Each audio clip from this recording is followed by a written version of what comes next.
part of when I was in prison, which they paid me for. About vindictiveness? EFCC investigated Ibori, and they found Ibori has misappropriated about $200 million.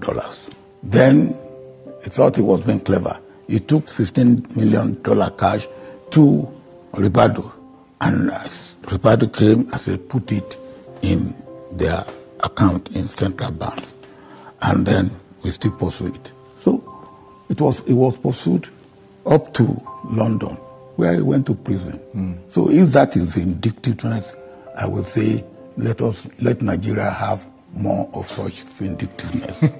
About statements of him trying to cripple the Lagos economy under now President Bola Ahmed Tinubu. And no, that's absolute nonsense. Right. No. If he doesn't know that, then he doesn't know anything. Right. But what do you say to that child? So is it that one that make him to have alpha beta? Huh? About why he stood so firm behind the candidacy of Peter Obi, about the many letters he has written, and why it remains impossible for anyone to ignore this one man. For Nigeria, that I believe we need to have at this point in time, Peter Obi is still the man. That's all. Hello and welcome to the channel. Former President Olusegun Obasanjo laying into President Bola Ahmed Tinubu, saying the president is talking utter nonsense. He also addressed a former governor of Delta State, James Ibori, and said that he remains an obedient and that Peter Obi is what Nigeria needs at this time. Subscribe, like, share, and comment. Thank you. Claims of me trying to cripple Lagos state economy under Bola Tinubu's government. Utter nonsense. Obasanjo. Former President Olusegun Obasanjo has stated that he never attempted to cripple Lagos state economy under Bola Tinubu's government. According to him, such claim is utter nonsense. Obasanjo, in the interview with media personality Shudi Gideon War, said President Bola Tinubu should also know that such claim is nonsense and that shouldn't make him allegedly own Alpha Beta firm. On being vindictive against former governor of Delta State, James Ibori, Obasanjo said Ibori was investigated and found to have allegedly misappropriated over $200 million. The former president said Ibori, who found out that he was being investigated, allegedly offered the then chairman of EFCC, Nuhu Ribadu, $15 million. Obasanjo, who noted that the case was pursued up to the United Kingdom where Ibori served a jail term, ordered that if that's been vindictive, then Nigeria needs more of that. On Peter Obi, he said he supported him and still believes he is the man that can bring the Nigeria we want at this time.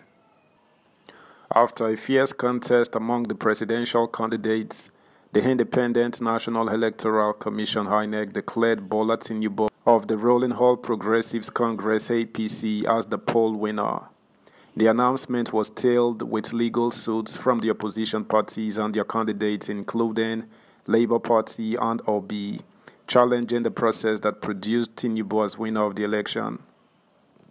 But speaking with Shudi, Obasanjo insisted that despite President Tinubu being declared as the winner of the last election, Obi remains the candidate that Nigeria needs. Obasanjo also spoke on the legacy he wants to leave behind, saying that I came here hurt and God has immeasurably been kind to me and showed his grace to me. Meanwhile, in other news, the National Vice Chairman Northwest of the All Progressives Congress (APC), Dr. Salihu Lukman, has called on President Bola Tinubu to urgently look into the affairs of the APC with the aim of rebuilding the party as its leader. Lukman made the call in a statement on Friday in which he accused the APC National Chairman, Senator Abdullahi Adamu, and the National Secretary, Senator Iyola Omishore, of squandering about 30 billion naira realized during the sale of forms for the 2023 elections.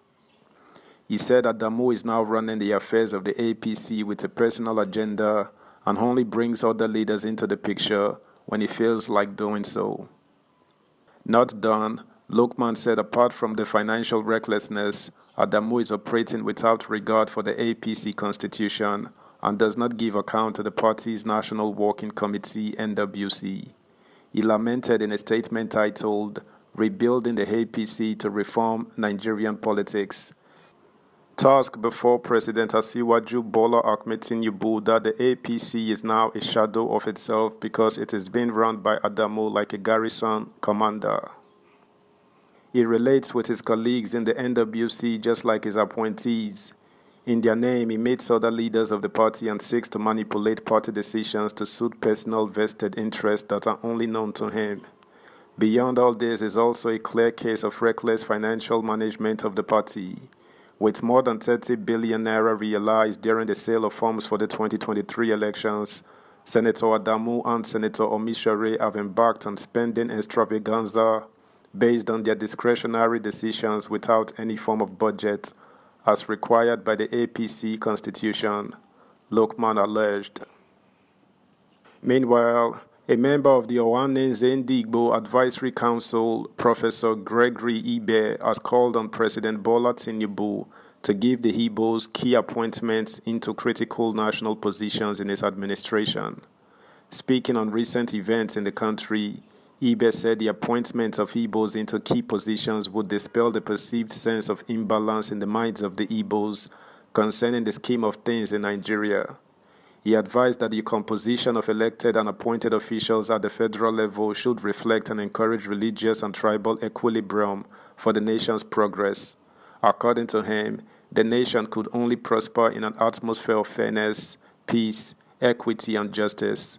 The Ohanaeze chieftain, who earlier called for the zoning of the Senate President to the southeast, commended Senator Godswill Akpabio and Honorable Tajuddin Abbas on their elections as Senate President and Speaker of the House, respectively. He, however, advised them to urgently enact laws that would promote inclusiveness and support national unity. That's the news, guys. Thanks for listening. Until next time, bye.